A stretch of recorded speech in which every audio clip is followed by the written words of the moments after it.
Hello, everyone, and welcome back. Today, we're kind of changing things up a little bit. I guess in some regards, I've kind of had a thought about doing a little bit of this for a little bit of time. And today we'll just kind of dive into different types of knives and the shapes and the reasons why we have different knife shapes.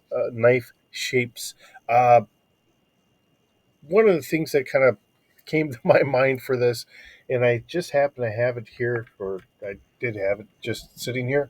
Um, when I'm opening up some of the boxes and stuff like that for like some of the other stuff that I make, I've got different pocket knives or whatever, and one of them I've got here right in front of me, and my father had called it a bird knife.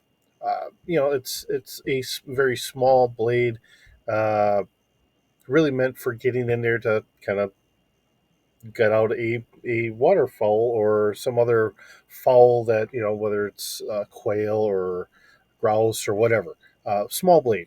um, and this is a little bit of a kind of a prepping series with somewhat of a gaming take on it. Because we see characters like Luke Skywalker. He crashes on Dagobah, and there he's getting all of his survival gear.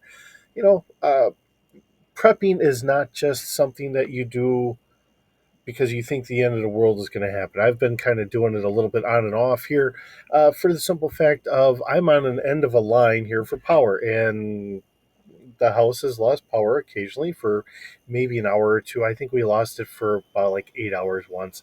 So it's just some of those things. Snowstorms happen. I expect at some point we're going to get slippery roads. Someone's going to plow into a telephone pole, knock out the power for maybe a day or two. These are the reasons why I've gotten into doing prepping. Well, let's start off with, why do we have the type of knives that we do?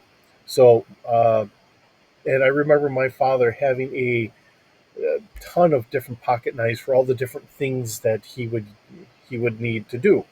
Um, so let's just kind of look at knives, and let's just, in a prepper's sense or an everyday sense, why do we have the type of knives that we do, and why do we, you know, carry what we carry? So, most common is going to be more of a straight back knife, has a blade tip in line with the blade's spine, narrowed, a narrow to pronounced belly, well balanced for piercing and slicing, great general use design. Uh, Somewhat similar to what my bird knife is in a lot of regards. Um, let's see, we also have a sheep's foot, rounded spine leading into the blade tip, less risk of piercing injuries, slicing, cutting, shaving oriented, more like a hobbyist whittling knife, originally designed to care for sheep's hooves, where you got to whittle the extra stuff off the hooves, and it's a utility focused knife.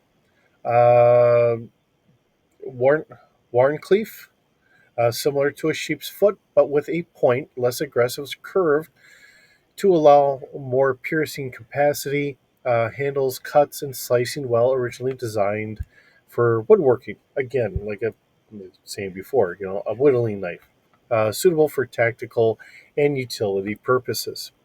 Of course, now we have the old cleaver, a wide blade with little to no point, designed for chopping and cutting, better at resisting impacts, utility focused.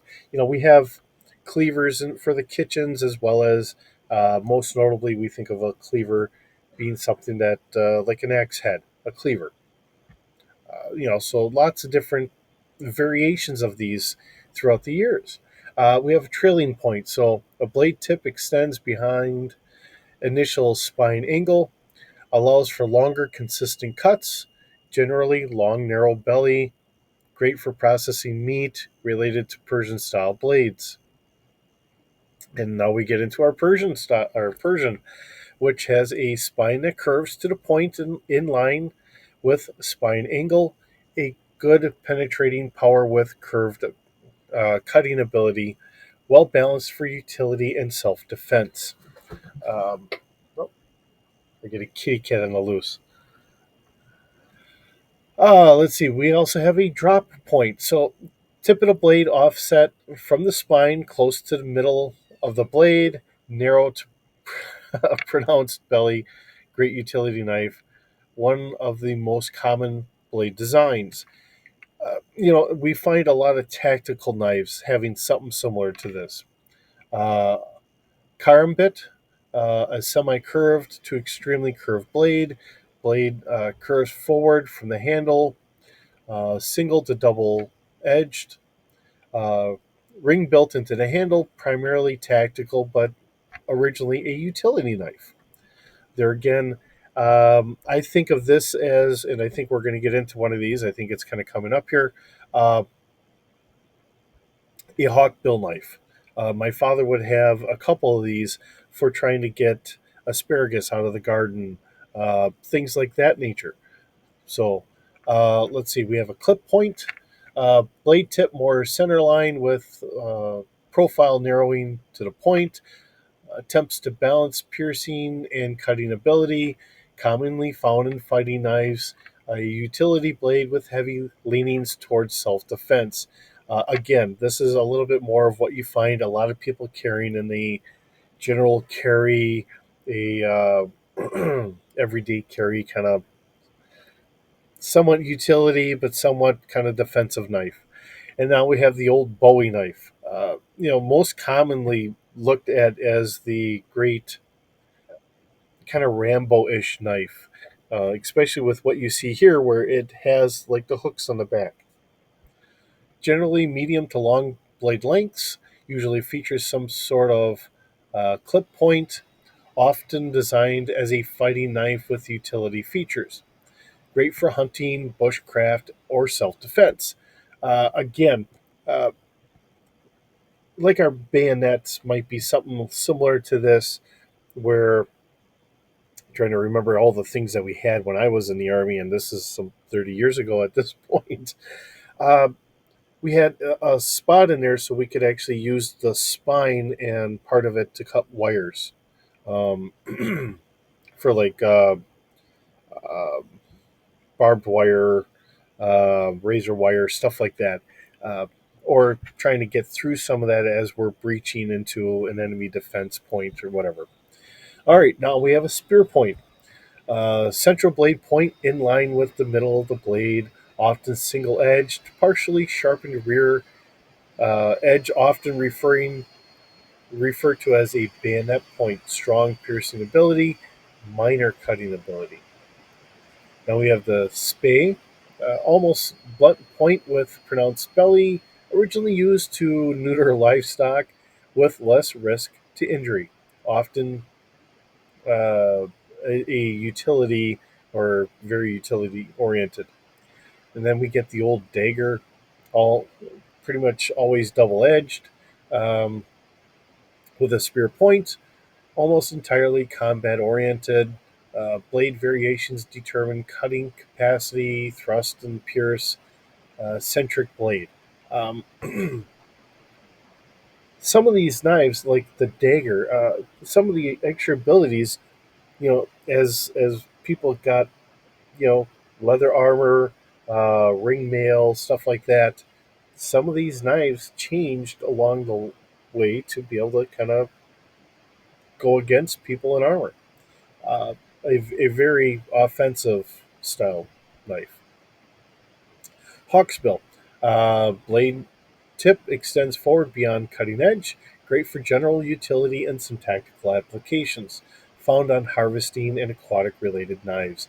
Predominantly used for pruning, cord cutting, or putting in carpet. Like I had mentioned, my father had a couple hawkbill knives for trying to get asparagus and the like. We have a reverse tattle.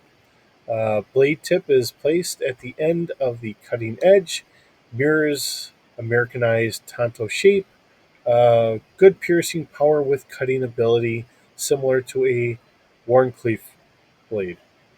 And then we have a Lulu, or Yulu, a large semicircular blade, traditional general purpose knife of the Inuit and other native peoples, designed to skin animals, process food, and other day to day tasks. And if you look at the knife blade itself, It is kind of like a cleaver in a way, more of a Native American take on a cleaver. Then we have a blunt tip, general blade design, and normal tip removal, or is removed. Uh, Tip removal is done for safety or legal requirements, general purpose, or training knife. Can be found in some emergency paramedic oriented blades as well as dive knives. Let's see. Nesmuk blade features a long, wide belly with subdued tip, designed for bushcraft and survival, heavily emphasizes cutting and slicing. Let's see. Then now we have the Tano. Piercing oriented blade comes in Americanized and traditional styles, uh, generally geared towards self defense and some utility. Americanized versions feature some uh, more of a straight edged angles and little belly. Traditional versions have broad to narrow bellies. We have our gut hook, which is what a lot of hunters would use. Blade tip features recessed rear facing edge, designed to make skinning and cutting easier. It's hunting oriented. Now we have our Kukuri. A large forward curved blade produces powerful chops and cuts. Point can be narrow or wide depending on the design. General bushcraft and combat knife, traditional knife of the Gurkhas. And then a hook, blade designed for scraping and carving. Blade tip depends on the knife design. Blade style exclusively used in woodworking. Now, the funny thing is this is that's actually kind of narrow and the blade is off on the side so you can kind of scrape around on that. So it's just kind of nice and interesting. For me, it's one of those, like I said before, a little homage to my father. He'd always had a ton of pocket knives. And it's funny, he was always ordering more. Um, Trying to find the perfect all around knife that he just never really found. And my wife makes fun of me because instead of going after knives, I go after more flashlights because of I don't want to be caught in the dark here at home in case of a power outage. I'm not so worried about being out on the homestead, getting the asparagus and everything else. I used to keep a little Swiss Army knife or whatever on me all at all times. And most of the time I'd use the scissors or the blade for opening a box, as you see me doing for some of the toys that we unbox. So, um, it's just the different knives for different reasons, and something I wanted to kind of show off, not for the knowledge that I have, but you know, all the real reasons why we have all these different types of knives. We'll take a day, a week, or whatever, have some fun, get into some maybe prepping stuff that also relates towards gaming. Because when you look at the old traditional Dungeons and Dragons, we had different packs depending on what kind of an adventurer you were. A general adventurer might have like a sleep roll, maybe a little bit of rations, some rope, and all that. Where someone that's in town, they don't really need the rope as much, but uh, more like a thief, you might want the thieves' picks. All those things. It all circles around into itself. Prepping, as we think about it, so many people are prepared, or trying to be prepared for different reasons. What's usually kind of thrown out into society is the crazy people that think the end of the world is coming. Maybe it is, maybe it isn't. I think those right now, today in California, over by LA, the end of the world has kind of come for them. It does feel like the end of the world. I mean, we can look at it and it looks like a scene from Fallout. Um, but what prepping means to everyone is different. Having different ideas, different things that maybe I can come up with. Maybe it's going to be some of the same things in just a different light because my life does evolve around doing role playing games. It pretty much always has and always will, and I like to think of it in some of those same respects as well. So, with that, thanks for stopping by. Thanks for visiting. It's always wonderful having you here. Hope you're having a wonderful day, and we will see you in the next video.